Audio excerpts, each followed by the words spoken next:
ये दो तस्वीरें आपको दिखा रहे हैं जिसमें आप देखिए कि किस तरह से पुलिस के ऊपर पत्थरबाजी हो रही है। दूसरी तरफ आप देखिए कि जो उपद्रवी हैं सड़क किनारे पर लाठी डंडे उठाते हैं, वहां से पत्थर ईंट उठाकर ले जाते हैं और पुलिस के ऊपर ये बरसाने शुरू कर देते हैं, पत्थरों से हमला किया जाता है। अब ये जो तस्वीरें आई हैं उससे साफ जाहिर होता है कि पुलिस के ऊपर किस तरह से हमला हुआ था। अब पुलिस को सबसे पहले बल प्रयोग करने के लिए लाठी चार्ज करना पड़ा, लेकिन उससे भी उपद्रवी नहीं माने, गली गली में जाके छुप गए और गलियों से फिर पुलिस के ऊपर पत्थर बरसाने लगे। पूरे मार्केट को बंद करवा दिया, सड़क जाम कर दिया, जिसके बाद पुलिस ने टीयर गैस फायर किए। उसके बाद भी भीड़ को काबू करने में पुलिस को दिक्कतें आने लगी। इस बीच पुलिस के ऊपर पथराव हुआ जिसमें पुलिस के 30 कर्मी घायल हो गए, जिसमें एसपी और डीएसपी भी रैंक के अधिकारी शामिल हैं। अब आखिरकार पुलिस को यहाँ पर हवाई फायरिंग करनी पड़ी। 10 राउंड आंसू गैस के गोले दागे गए, उसके बाद भी काम नहीं हुआ। 6 से 8 राउंड हवाई फायरिंग तक की गई पुलिस की ओर से। पथराव के आरोप में कई प्रोटेस्टर्स को हिरासत में अभी लिया गया है। आज शाम 5:30 बजे तक एहतियात के तौर पर इंटरनेट सेवा इलाके में बंद कर दी गई है। तो पेपर लीक के मामले को लेकर जो प्रदर्शन का आह्वान किया गया था, उसी के तहत अलग अलग शहरों में देश के प्रोटेस्ट हो रहा था। बिहार में भी इसको लेकर प्रोटेस्ट हुआ, पटना में भी प्रोटेस्ट देखने को मिला, उसी तरह से सीवान में भी देखने को मिला। अब सीवान इलाके में जो ये प्रदर्शन था वो हिंसक हो उठा। दरअसल ये जो उपद्रवी थे ये पुलिस के ऊपर पत्थर बरसा रहे थे, लेकिन जब इस प्रोटेस्ट की शुरुआत हुई थी जिसमें लेफ्ट संगठन के जो छात्र संगठन है उन्होंने प्रोटेस्ट का कॉल दिया था और वो सड़क पर आ गए थे और वो जेपी चौक और उसके आसपास के इलाके को यातायात के तौर पर बंद करना चाहते थे, दुकानों को बंद करवा रहे थे।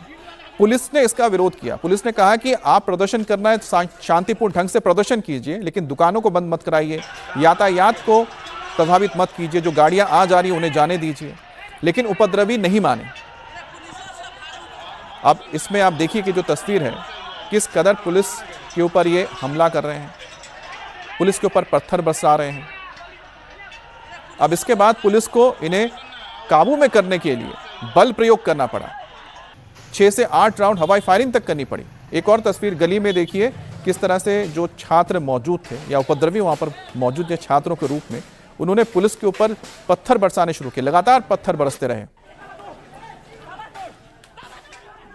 और दूसरी तरफ जंतर मंतर पर जो प्रोटेस्ट चल रहा था वो खत्म हो चुका था, दिन में ही खत्म हो गया था और वहां पर तमाम जो डिमांड्स थी मान ली गई थी। दोपहर तक आते आते सब कुछ क्लियर हो गया था कि सारे शर्तें मान ली गई हैं और प्रोटेस्ट को वापस ले लिया गया है। उसके बावजूद आप देख सकते हैं कि जो कॉल दिया गया था इस प्रोटेस्ट को लेकर वो किस कदर हिंसक हो गया। अब हिंसक भीड़ ने पुलिस के बैरिकेड्स को तोड़ डाला। प्रदर्शनकारियों ने सिवान कचहरी रेलवे ठाला के पास लगाए गए सुरक्षा बैरिकेड्स को तोड़ दिया। उपद्रवी बैरिकेड्स पर बैठकर उनको अपने साथ ले गए। इलाके की पूरी सड़क को लोगों ने कब्जा कर लिया, जिसके मन में जो आ रहा था वो कर रहा था। सरकारी संपत्ति को नुकसान पहुंचाया जा रहा था, प्राइवेट संपत्ति को नुकसान पहुंचाया जा रहा था।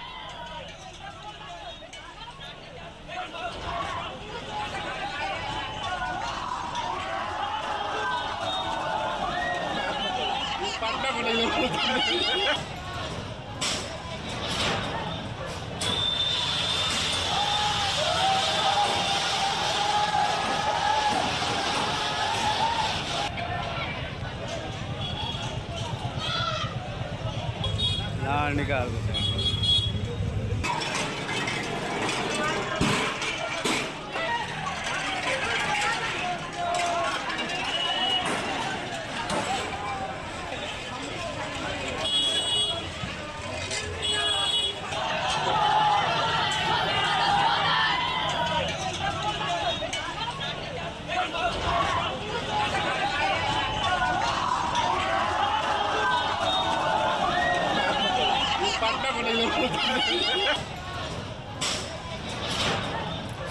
तो ये तस्वीर आप देखिए कि किस तरह से जो बैरिकेड्स हैं उनको तोड़ा गया और उनमें जो पाइप्स लगे हुए थे उनको निकाला गया।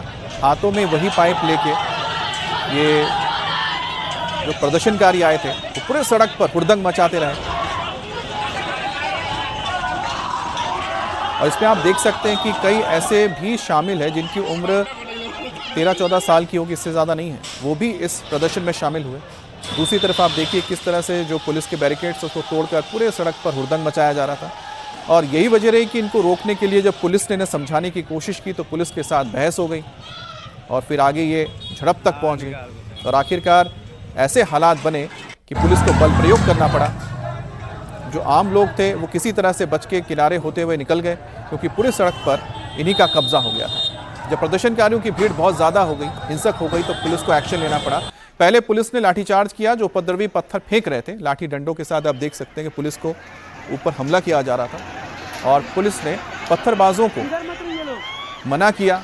पुलिस ने इनको समझाने की कोशिश की, जब ये नहीं माने आप देखिए कि पुलिस को किस तरह से घेर कर ये लगातार पत्थरबाजी कर रहे थे। फिर आखिरकार पुलिस ने इनको खदेड़ना शुरू किया और पुलिस को लाठीचार्ज तक करना पड़ा। और ये जो भीड़ है आप देख सकते हैं, पूरी जो भीड़ है वो दूसरी तरफ चली गई मैदान के। फिर मैदान के दूसरी तरफ से गलियों से पत्थरबाजी होने लगी। और अब ये जो सड़क है, सिवान की सड़क को आप देख सकते हैं कि क्या हाल है यहाँ पर जो उपद्रवी जा रहे हैं, देखिए इनके हाथों में आपको लाठी डंडे पाइप नजर आ रहे हैं। और ये वही पाइप है जो लगाए गए थे बैरिकेडिंग में, जो बैरिकेड्स थे, और बैरिकेड्स के पाइप को तोड़कर हाथों में लेकर ये पुलिस के ऊपर हमला करने लगे। और यहाँ पर कुछ पुलिस वाले जो घायल हुए देखिए एक दूसरे को बचाते हुए नजर आ रहे होंगे। और ये पुलिस वाले जब देखें कि अब भीड़ को काबू करना मुश्किल हो रहा है, जो उपद्रवी हैं लगातार सरकारी संपत्ति हो या फिर प्राइवेट प्रॉपर्टीज है उसको नुकसान पहुंचाने की कोशिश कर रहे हैं, तो टीयर गैस के शेल्स फायर किए गए हैं। तो एसपी इसमें घायल हुए हैं, पूरन झा, 2 डीएसपी घायल हुए हैं, 25 से ज्यादा जवान इसमें घायल हो गए हैं। और प्रदर्शनकारी लाठीचार्ज से भी कंट्रोल नहीं हुए, हंगामा करते रहे। फिर पुलिस को करीब 10 राउंड आंसू गैस के गोले दागने पड़े क्योंकि पुलिस उपद्रवी सीधे आमने सामने थे। पुलिस पर सीधा हमला किया जा रहा था जिसमें कई पुलिसकर्मी घायल हुए हैं। अब जब बवाल खत्म हुआ तो यह पता लगा कि जिसमें एसपी पूरन झा, इसके अलावा 2 डीएसपी और 25 पुलिसकर्मी से ज्यादा इसमें घायल हो गए, जिसमें अलग अलग रैंक के जो पुलिस के कर्मी हैं शामिल हैं। लगातार हो रहे पथराव के बीच पुलिस को हालात को संभालने के लिए लगातार टीयर गैस के गोले दागने पड़े, लेकिन उससे भी भीड़ काबू में नहीं आई।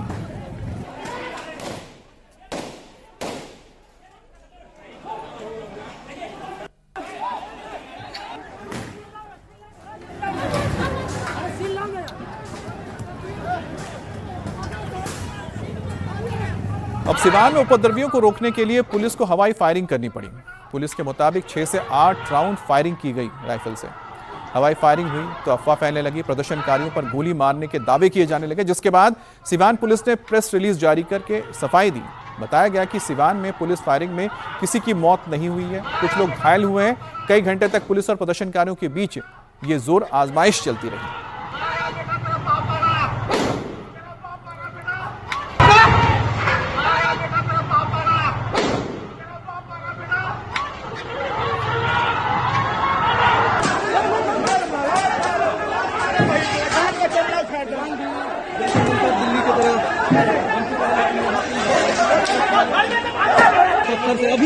अभी भी यहाँ पर जो पथराव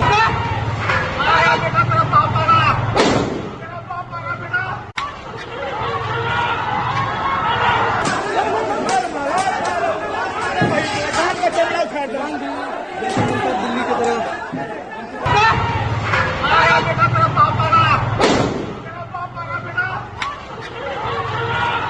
अब पुलिस ने एक्शन के बाद उपद्रवियों को डिटेन करना भी शुरू किया। पथराव के आरोप में कुछ प्रदर्शनकारियों को हिरासत में लिया गया है।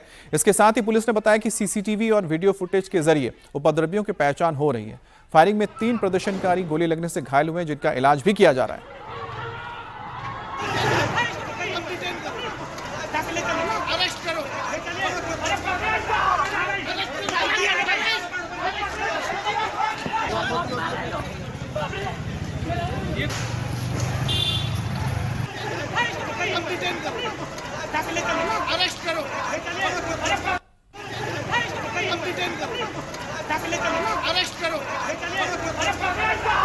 सिवान में पुलिस कार्रवाई पर तेजस्वी यादव ने सवाल उठाया। लंदन से लौटते ही नेता प्रतिपक्ष तेजस्वी यादव ने मुख्यमंत्री सम्राट चौधरी पर निशाना साधा। तेजस्वी यादव ने अपने इस पोस्ट में लिखा, सिवान में छात्र प्रदर्शन के दौरान पुलिस ने छात्रों पर सीधी फायरिंग की।